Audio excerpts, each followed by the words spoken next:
Hello வணக்கம். இது உங்கள் சிவி ஜோன். எல்லாரும் எப்படி இருக்கீங்க? இப்போ பார்த்தீங்கன்னா லைவில் வந்துட்டு பயங்கரமான சம்பவங்கள்லாம் போயிட்டே இருக்கு. அதாவது இந்த வீக்லி டாஸ்க் இந்த வாரம் வந்துட்டு பயங்கரமான மாதம் இருக்க போகுது. அது மட்டும் இல்லாமல் இது ஆல்ரெடி வந்து டெஸ்ட் பண்ணிட்டாங்க பிபி மலையாளத்தில். அங்கே பயங்கரமாக சக்ஸஸ் ஆன அடுத்த நிமிஷமே அங்கே முடிஞ்ச உடனே இங்கே ஆரம்பிச்சிருக்காங்க. எல்லாருமே வந்து கமெண்ட்ஸ் போட்டிருந்தாங்க. சரி, இந்த டாஸ்க் பயங்கரமாக தான் இருக்கும் போல இருக்குது அப்படின்னு பார்த்தா இது பயங்கரமாக இல்லை, ரொம்ப பயங்கரமாக இருக்குது. ஏன்னா ஃபஸ்ட்டே வந்துட்டு இவங்க அழகாக காமிக்கிற என்னென்ன பொருள் இருக்கோ எல்லாத்தையுமே தூக்குனாங்க. ட்ரெஸ்ஸு, கண்ணாடி, சீப்பு, சோப்பு, வாட்சி, கீச்சு எல்லாத்தையும் தூக்குனாங்க. கடைசியில் போட்டிருக்க ட்ரெஸ்ஸையும் தூக்குனாங்க. அப்போ ட்ரெஸ்ஸு அவங்க கொடுத்து அமுச்சு விட்டாங்க, ப்ளூ கலர் ட்ரெஸ்ஸு யூனிஃபார்ம். அதை போட்டு எல்லாம் ஜாலியாக விளாண்டுட்டு இருக்காங்க. திடீர்னு பார்த்தா உள்ளே மர்ம நபர்கள் மங்கிக்குள்ளே போட்டு வந்து உள்ளே இருக்கிற எல்லா பொருளும் தூக்கிட்டாங்க. என்னையா நடக்குது அப்படின்னு பார்த்தா எந்தெந்த பொருள் சாப்பாடு செய்யறதுக்கு என்னென்ன பொருள்ச்சு எல்லாத்தையும் தூக்கிட்டாங்க.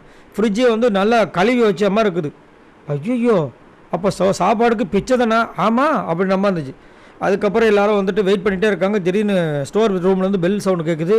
அங்கே போனால் அங்கே பிக் பாஸ் ஒரு அமுச்சு விட்ருக்கார் ஒரு லெட்ரு. என்னையா லெட்டரா? இரியா படிக்கலான்னு சொல்லிட்டு படித்தா இனி இந்த கொடுத்துருவோம். அதாவது அதுலேயே கொஞ்சம் சாப்பாடு, அதை சாப்பாடு செய்யறதுக்கு உண்டான கொஞ்சோண்டு பொருள் அதை கொடுத்துருக்கேன். இந்த வாரத்துக்கு நீங்கள் இதை தான் யூஸ் பண்ணணும். இதை தாண்டி வேணும் அப்படின்னா டாஸ்க்கை வின் பண்ணிட்டு வாங்கிக்கோங்க அப்படின்ட்டார். எல்லாருக்கும் மண்டை குழம்பி போயிடுச்சு. ஐயோ, ஏற்கனவே சாப்பிடாம இருக்கும், பைத்தியம் பிடிக்குது, இதில் இது வேறையா அப்படின்ட்டு ஒரு சில பேர் ஸ்போர்ட்டிவாக எடுத்துக்கிட்டாங்க. ஒரு சில பேர் செம்ம கோவம் வந்துச்சு.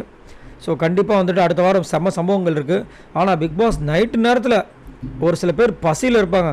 இந்த நேரத்தில் இந்த மாதிரி சாப்பாடு இதை மேட்ரு எல்லாத்தையுமே எடுக்கலாமா, தப்பு இல்லையா அப்படின்னு நிறைய பேர் வந்து கருத்து தெரிவிக்கிறாங்க. சரி, நீங்கள் உங்களோட கருத்து சொல்லுங்கள். உங்களுக்கு என்ன தோணுது? மறக்காமல் கமெண்ட்ஸ் பண்ணுங்கள். பாய் நண்பர்களே.